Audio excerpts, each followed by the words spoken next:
നമസ്കാരം. ഇന്നത്തെ നമ്മുടെ വീഡിയോ കേരളത്തിലെ ലക്ഷക്കണക്കിന് കുടുംബങ്ങൾക്ക് ഏറെ പ്രയോജനപ്പെടുന്ന പ്രധാന സർക്കാർ ആരോഗ്യ ഇൻഷുറൻസ് പദ്ധതികളെക്കുറിച്ചാണ്. സംസ്ഥാനത്ത് നിലനിൽക്കുന്ന ആരോഗ്യ പരിരക്ഷകൾ ഏതൊക്കെയാണെന്നും പുതിയ സർക്കാർ ബജറ്റിൽ പ്രഖ്യാപിച്ചിട്ടുള്ള ഉമ്മൻചാണ്ടി 25 ലക്ഷം രൂപയുടെ ആരോഗ്യ ഇൻഷുറൻസ് പദ്ധതി എന്നു മുതൽ ലഭ്യമായി തുടങ്ങുമെന്നും അതിന്റെ തുക, ആനുകൂല്യങ്ങൾ എന്നിവ എന്തൊക്കെയാണെന്നും നിരവധി ആളുകൾ പലപ്പോഴായി ചോദിക്കാറുണ്ട്. അതുമായി ബന്ധപ്പെട്ട കൃത്യമായ ഒരു വിശദീകരണമാണ് പ്രധാനമായും പങ്കുവയ്ക്കുന്നത്. അതോടൊപ്പം തന്നെ പലർക്കും പേര് അറിയാവുന്ന എന്നാൽ യഥാർത്ഥ ആനുകൂല്യങ്ങൾ എന്തൊക്കെയാണെന്നോ ആരെല്ലാമാണ് അർഹരെന്നോ വ്യക്തതയില്ലാത്ത കാരുണ്യ പദ്ധതിയെക്കുറിച്ചും ഇതിൽ വിശദീകരിക്കുന്നുണ്ട്. അതിനാൽ ഈ വീഡിയോ നിങ്ങൾ പൂർണ്ണമായും കാണുക. കാരണം ഈ വിവരങ്ങൾ ഭാവിയിൽ നിങ്ങളുടെ കുടുംബത്തിന് വലിയ രീതിയിൽ ഉപകാരപ്പെടാൻ സാധ്യതയുള്ളതാണ്. അതുകൊണ്ട് മാക്സിമം എല്ലാവരിലേക്കും ഈ വീഡിയോ നിങ്ങൾ ഷെയർ ചെയ്തെത്തിക്കുക. ആദ്യം തന്നെ നിലവിൽ വലിയ ചർച്ചയായിക്കൊണ്ടിരിക്കുന്ന പുതിയ 25 ലക്ഷം രൂപയുടെ ഉമ്മൻചാണ്ടി ആരോഗ്യ ഇൻഷുറൻസ് പദ്ധതിയെക്കുറിച്ച് നോക്കാം. മുഖ്യമന്ത്രി വി.ഡി. സതീശൻ ബജറ്റിൽ പ്രഖ്യാപിച്ച ഈ വൻകിട ഇൻഷുറൻസ് പദ്ധതിയെക്കുറിച്ച് നിലവിൽ വലിയ രീതിയിലുള്ള വ്യാജ വാർത്തകളും പ്രചരണങ്ങളും നടക്കുന്നുണ്ട്. പ്രത്യേകിച്ച് ഇത്രയും വലിയൊരു പദ്ധതിക്കായി ബജറ്റിൽ വെറും 10 കോടി രൂപ മാത്രമാണ് വകയിരുത്തിയത് എന്നുമായി ബന്ധപ്പെട്ട വിവാദങ്ങൾ ഉയർന്നിരുന്നു. എന്നാൽ ഇതിന് മുഖ്യമന്ത്രി തന്നെ വ്യക്തമായ വിശദീകരണം നൽകിയിട്ടുണ്ട്. പദ്ധതിയുടെ സമഗ്രമായ മാസ്റ്റർ പ്ലാൻ തയ്യാറാക്കുന്നതിനും അതിന്റെ പ്രാഥമിക നടപടികൾ പൂർത്തിയാക്കി തുടക്കം കുറിക്കുന്നതിനും വേണ്ടിയാണ് ഈ 10 കോടി രൂപ ഇപ്പോൾ അനുവദിച്ചിട്ടുള്ളത്. വരും വർഷങ്ങളിൽ കൃത്യമായ ഫണ്ട് ഇതിനായി മാറ്റിവെക്കുമെന്നും സർക്കാർ അറിയിച്ചിട്ടുണ്ട്. ലഭ്യമാകുന്ന ഔദ്യോഗിക വിവരങ്ങൾ അനുസരിച്ച് 2027ഓടെ ഈ പുതിയ ഇൻഷുറൻസ് പദ്ധതി സംസ്ഥാനത്ത് പൂർണ്ണതോതിൽ നിലവിൽ വരും. ഇതൊരു യൂണിവേഴ്സൽ ഹെൽത്ത് ഇൻഷുറൻസ് മാതൃക ആയതുകൊണ്ട് തന്നെ ഇതിലേക്ക് രജിസ്റ്റർ ചെയ്തു ചേരുന്ന എല്ലാവർക്കും ഇതിന്റെ സഹായം ലഭ്യമാകും. നിലവിൽ സംസ്ഥാനത്ത് കാരുണ്യ ആരോഗ്യ സുരക്ഷാ പദ്ധതി പ്രകാരം ലഭ്യമാകുന്ന 5 ലക്ഷം രൂപയുടെ പരിരക്ഷയ്ക്ക് മുകളിലാണ് ഈ പുതിയ 25 ലക്ഷം രൂപയുടെ വൻകിട ചികിത്സാ സഹായം സർക്കാർ വിഭാവനം ചെയ്യുന്നത്. സ്വകാര്യ ഇൻഷുറൻസ് കമ്പനികളെ ടെൻഡർ വഴി പങ്കാളികളാക്കിക്കൊണ്ടാണ് സംസ്ഥാന സർക്കാർ ഈ പദ്ധതി വിപുലമായ രീതിയിൽ നടപ്പിലാക്കാൻ ഉദ്ദേശിക്കുന്നത്. ഈ പദ്ധതി പൂർണ്ണമായും സൗജന്യമായിരിക്കില്ല എന്ന കാര്യം പ്രത്യേകം ശ്രദ്ധിക്കേണ്ടതുണ്ട്. ഇതിനായി പൊതുജനങ്ങളിൽ നിന്നും ഒരു നിശ്ചിത പ്രീമിയം തുക ഈടാക്കുന്നതായിരിക്കും. കൃത്യമായ ഒരു വരുമാന പരിധി നിശ്ചയിച്ചതിനു ശേഷം അതിന് താഴെയുള്ള സാമ്പത്തികമായി പിന്നോക്കം നിൽക്കുന്ന വിഭാഗങ്ങൾക്ക് പ്രീമിയം തുക പൂർണ്ണമായും സൗജന്യമായിരിക്കും. എന്നാൽ വരുമാന പരിധിക്ക് മുകളിലുള്ളവർ നിശ്ചിത പ്രീമിയം ഫീസ് ഒടുക്കി വേണം ഈ പദ്ധതിയുടെ ഭാഗമാകാൻ. ഇതുമായി ബന്ധപ്പെട്ട് ഇൻഷുറൻസ് കമ്പനികളുമായുള്ള പ്രാഥമിക ചർച്ചകൾ സർക്കാർ ഇതിനകം തന്നെ ആരംഭിച്ചിട്ടുണ്ട്. അതേസമയം ഈ പുതിയ പദ്ധതി വരുന്നതുകൊണ്ട് നിലവിലുള്ള സൗജന്യ ഇൻഷുറൻസുകൾ നിന്നു പോകുമോ എന്ന ആശങ്ക ഒട്ടും വേണ്ട. നിലവിലുള്ള പദ്ധതികൾ യാതൊരു തടസ്സവുമില്ലാതെ മുൻപോട്ട് പോകുന്നതാണ്. സംസ്ഥാനത്ത് നിലവിലുള്ള പരമ്പരാഗത ഇൻഷുറൻസ് പദ്ധതികളായ കാരുണ്യ ആരോഗ്യ സുരക്ഷാ പദ്ധതി കാസ്പ് വഴിയുള്ള 5 ലക്ഷം രൂപയുടെ സൗജന്യ ചികിത്സയും കാരുണ്യ ബെനവലന്റ് ഫണ്ട് വഴിയുള്ള ധനസഹായവും യാതൊരു തടസ്സവുമില്ലാതെ ഇപ്പോഴത്തെ പോലെ തന്നെ തുടരുന്നതായിരിക്കും. അതിനു പുറമെ മാത്രമായിരിക്കും പ്രീമിയം അധിഷ്ഠിതമായ ഉമ്മൻചാണ്ടി ആരോഗ്യ ഇൻഷുറൻസ് പദ്ധതി നടപ്പിലാക്കുക. നിലവിൽ സംസ്ഥാനത്ത് സജീവമായുള്ള കാരുണ്യ ആരോഗ്യ സുരക്ഷാ പദ്ധതിയുടെ കാസ്പ് പ്രകാരം വലിയ പ്രത്യേകത എന്തെന്നാൽ അർഹരായ ഒരു കുടുംബത്തിന് ഒരു വർഷത്തിൽ പരമാവധി 5 ലക്ഷം രൂപ വരെയുള്ള ആശുപത്രി ചികിത്സാ ചെലവുകൾക്ക് പൂർണ്ണമായും സാമ്പത്തിക പരിരക്ഷ ലഭിക്കുമെന്നതാണ്. ഇത് രോഗിയുടെ കയ്യിലേക്ക് നേരിട്ട് പണം നൽകുന്ന പദ്ധതിയല്ല, പകരം സർക്കാർ ചിലവ് വഹിക്കുന്ന ക്യാഷ്ലെസ് സംവിധാനമാണ്.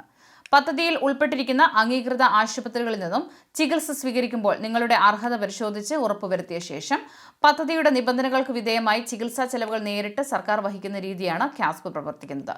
അതുകൊണ്ട് തന്നെ സാധാരണക്കാർക്ക് ലക്ഷങ്ങൾ ചിലവ് വരുന്ന മാരക രോഗങ്ങളുടെ ചികിത്സകൾ പോലും സ്വന്തം കയ്യിൽ നിന്നും പണം കണ്ടെത്താതെ തന്നെ ലഭ്യമാക്കാൻ ഈ പദ്ധതി വലിയ രീതിയിൽ സഹായകരമാവുന്നുണ്ട്. കേരളത്തിലെ ഏറ്റവും താഴെത്തട്ടിലുള്ള സാമ്പത്തിക വിഭാഗങ്ങളിൽപ്പെടുന്ന 42 ലക്ഷത്തിലധികം വരുന്ന കുടുംബങ്ങൾക്കും ഏകദേശം 64 ലക്ഷത്തോളം വരുന്ന ഗുണഭോക്താക്കൾക്കും നേരിട്ട് പ്രയോജനം ലഭിക്കുന്ന തരത്തിലാണ് ഈ പദ്ധതി രൂപകൽപ്പന ചെയ്തിരിക്കുന്നത്. കേരളത്തിൽ മുൻപ് പലതരത്തിലുള്ള ആരോഗ്യ പദ്ധതികളും വ്യത്യസ്ത സർക്കാർ വകുപ്പുകൾ വഴിയാണ് നടപ്പിലാക്കിയിരുന്നത്. ഉദാഹരണത്തിന് RSBY, CHIS, കാരുണ്യ ബെനവലന്റ് ഫണ്ട് അഥവാ KBF, ആയുഷ്മാൻ ഭാരത് അഥവാ PMJY എന്നിവയെല്ലാം വിവിധ രീതികളിലായിരുന്നു പ്രവർത്തിച്ചിരുന്നത്. എന്നാൽ പിന്നീട് ഇവയെല്ലാം കൂടുതൽ കാര്യക്ഷമമായി നടപ്പിലാക്കുന്നതിനായി കാരുണ്യ ആരോഗ്യ സുരക്ഷാ പദ്ധതി അഥവാ കാസ്പ് എന്ന ഏകീകൃത സംവിധാനത്തിലേക്ക് സംസ്ഥാന സർക്കാർ മാറ്റുകയായിരുന്നു. കേന്ദ്ര സർക്കാരിന്റെ ആയുഷ്മാൻ ഭാരത് പ്രധാനമന്ത്രി ജൻ ആരോഗ്യ യോജന PMJY കേരളത്തിൽ സംസ്ഥാന തലത്തിൽ നടപ്പിലാക്കുന്നത് KASP എന്ന പേരിലാണ്. ഇതിന്റെ സുഗമമായ നടത്തിപ്പിനായി കേരളത്തിൽ സ്റ്റേറ്റ് ഹെൽത്ത് ഏജൻസി SHA രൂപീകരിച്ച് പ്രവർത്തനങ്ങൾ ഏകോപിപ്പിക്കുന്നു. ഈ പദ്ധതിയുടെ അർഹത പ്രധാനമായും സർക്കാർ നിശ്ചയിച്ചിട്ടുള്ള സാമൂഹിക സാമ്പത്തിക വിവരങ്ങളും നിലവിലുള്ള അർഹതാ മാനദണ്ഡങ്ങളും അടിസ്ഥാനമാക്കിയാണ് തീരുമാനിക്കുന്നത്. ഒരു കുടുംബത്തിലെ അംഗങ്ങളുടെ എണ്ണത്തിന് പ്രത്യേക പരിധിയോ നിയന്ത്രണമോ ഇല്ല എന്നതാണ് ഇതിന്റെ വലിയൊരു പ്രത്യേകത. അതുപോലെ തന്നെ ഗുണഭോക്താക്കളുടെ പ്രായപരിധിയോ സ്ത്രീ പുരുഷ വ്യത്യാസമോ അടിസ്ഥാനമാക്കിയുള്ള യാതൊരുവിധ നിയന്ത്രണങ്ങളും ഇതിലില്ല. കുടുംബത്തിലെ ഒരാൾക്ക് മാത്രമായി രോഗം വന്നാലും അതല്ലെങ്കിൽ ഒരേ വർഷത്തിൽ ആവശ്യം ആവശ്യമായി വരുന്ന സാഹചര്യങ്ങളിൽ കുടുംബത്തിലെ മറ്റംഗങ്ങൾക്കും പദ്ധതിയുടെ നിബന്ധനകൾക്ക് വിധേയമായി ചികിത്സാ സഹായം ഉപയോഗപ്പെടുത്താം. എന്നാൽ ഒരു കുടുംബത്തിന് 1 വർഷം ലഭിക്കുന്ന ആകെ വാർഷിക പരിരക്ഷാ തുക 5 ലക്ഷം രൂപയായിരിക്കും. പലരും വിചാരിക്കുന്നത് ശസ്ത്രക്രിയകൾക്ക് മാത്രമാണ് ഈ പദ്ധതിയിലൂടെ സഹായം ലഭിക്കുന്നത് എന്നാണ്.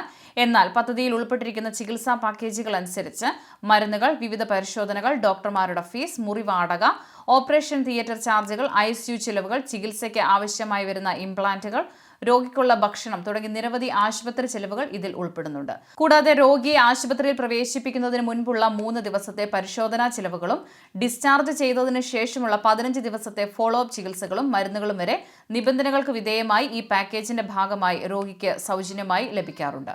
ഒരു കുടുംബത്തിന് പ്രതിവർഷം 5 ലക്ഷം രൂപ വരെ ചികിത്സാ പരിരക്ഷ ലഭിക്കുന്നതിനാൽ ഹൃദയ ശസ്ത്രക്രിയ, വൃക്ക രോഗങ്ങൾ, ക്യാൻസർ ചികിത്സ, ന്യൂറോ സംബന്ധമായ രോഗങ്ങൾ, ഗുരുതരമായ അപകടങ്ങൾ തുടങ്ങിയവയ്ക്ക് ഈ പദ്ധതി വലിയൊരു സാമ്പത്തിക ആശ്വാസമാണ് നൽകുന്നത്. സാധാരണക്കാരായ കുടുംബങ്ങൾ വലിയ രോഗങ്ങൾ വരുമ്പോൾ കടം വാങ്ങി ചികിത്സിക്കേണ്ടി വരുന്ന അവസ്ഥ ഒഴിവാക്കാൻ ഇതിലൂടെ സാധിക്കുന്നു. ഇന്ത്യയിലെ വിവിധ സംസ്ഥാനങ്ങളിലുള്ള എംപാനൽ ചെയ്ത ആശുപത്രികളിലും ഈ ക്യാഷ്ലെസ് ചികിത്സാ സൗകര്യം ലഭ്യമാണ്. കാരുണ്യ ബെനവലന്റ് ഫണ്ട് അഥവാ KBF വഴി മുൻപ് ക്യാൻസർ, ഹൃദ്രോഗം എന്നിവയ്ക്ക് 2 ലക്ഷം രൂപ വരെയും വൃക്ക രോഗങ്ങൾക്ക് 3 ലക്ഷം രൂപ വരെയും സഹായം ലഭിച്ചിരുന്നു. എന്നാൽ ഇപ്പോൾ ഇതും കാസ്പ് പദ്ധതിയുമായി സംയോജിപ്പിച്ചിരിക്കുകയാണ്. നിലവിൽ ഈ പദ്ധതിക്ക് കീഴിൽ അപേക്ഷ നൽകുന്നതിനുള്ള രീതികൾ സർക്കാർ വളരെ ലളിതമാക്കിയിട്ടുണ്ട്. അർഹതയുള്ള രോഗികൾക്ക് പദ്ധതിയിൽ ഉൾപ്പെട്ടിട്ടുള്ള ആശുപത്രികളെ KASP ഹെൽപ്പ് ഡെസ്കിലോ കിയോസ്കുകളിലോ നേരിട്ട് ചെന്ന് അപേക്ഷ സമർപ്പിക്കാവുന്നതാണ്. ഇതിനായി റേഷൻ കാർഡ്, വരുമാനം തെളിയിക്കുന്ന രേഖ, ആശുപത്രി അധികൃതർ ആവശ്യപ്പെടുന്ന മറ്റ് അനുബന്ധ ചികിത്സാ രേഖകൾ എന്നിവയാണ് പ്രധാനമായും നൽകേണ്ടത്. ഈ രേഖകൾ കൃത്യമായി പരിശോധിച്ച് ഉറപ്പുവരുത്തിയ ശേഷം ഹെൽപ്പ് ഡെസ്കിലെ ജീവനക്കാർ തുടർ നടപടികൾ സ്വീകരിക്കുന്നതാണ്. നിലവിൽ സംസ്ഥാനത്തെ 100 കണക്കിന് സ്വകാര്യ ആശുപത്രികളിലും എല്ലാം സർക്കാർ മെഡിക്കൽ കോളേജുകളിലും ജില്ലാ ആശുപത്രികളിലും ഈ സൗകര്യം ലഭ്യമാണ്. ചികിത്സയ്ക്ക് മുൻപായി ആശുപത്രികളുടെ വിവരങ്ങൾ അറിയാൻ സ്റ്റേറ്റ് ഹെൽത്ത് ഏജൻസിയുടെ ഔദ്യോഗിക വെബ്സൈറ്റായ sha.kerala.gov.in സന്ദർശിക്കുകയോ ഹെൽപ്പ് ലൈൻ നമ്പറുകളിൽ ബന്ധപ്പെടുകയോ ചെയ്യാം. വൃക്ക രോഗികൾക്ക് ആവശ്യമായ ഡയാലിസിസ്, ക്യാൻസർ രോഗികളുടെ കീമോതെറാപ്പി, ഹൃദ്രോഗികൾക്കുള്ള ആൻജിയോഗ്രാം, ആൻജിയോപ്ലാസ്റ്റി തുടങ്ങിയവയെല്ലാം ഈ പദ്ധതിയുടെ പ്രധാന പാക്കേജുകളാണ്. ഔദ്യോഗിക കണക്കുകൾ പ്രകാരം ലക്ഷക്കണക്കിന് ആളുകളാണ് ഇതിനോടകം ഈ പദ്ധതിയുടെ ആനുകൂല്യം കൈപ്പറ്റിയിട്ടുള്ളത്. അതിനാൽ ഇടനിലക്കാരെ ആശ്രയിക്കാതെ നേരിട്ട് ഹെൽപ്പ് ഡെസ്ക് വഴി മാത്രം കാര്യങ്ങൾ ചെയ്യുക. ഈ വീഡിയോ ഉപകാരപ്രദമാണെന്ന് തോന്നിയാൽ നിങ്ങളുടെ സുഹൃത്തുക്കൾക്കും ബന്ധുക്കൾക്കും ഷെയർ ചെയ്യുക. ചാനൽ ആദ്യമായി കാണുന്നവർ സബ്സ്ക്രൈബ് ചെയ്യാനും വീഡിയോ ലൈക്ക് ചെയ്യുവാനും മറക്കരുത്. നന്ദി, നമസ്കാരം.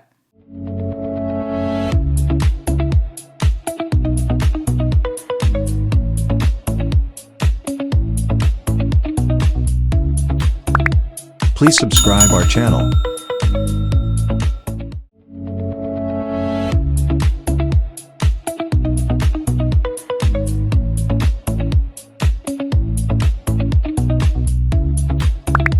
Please subscribe our channel.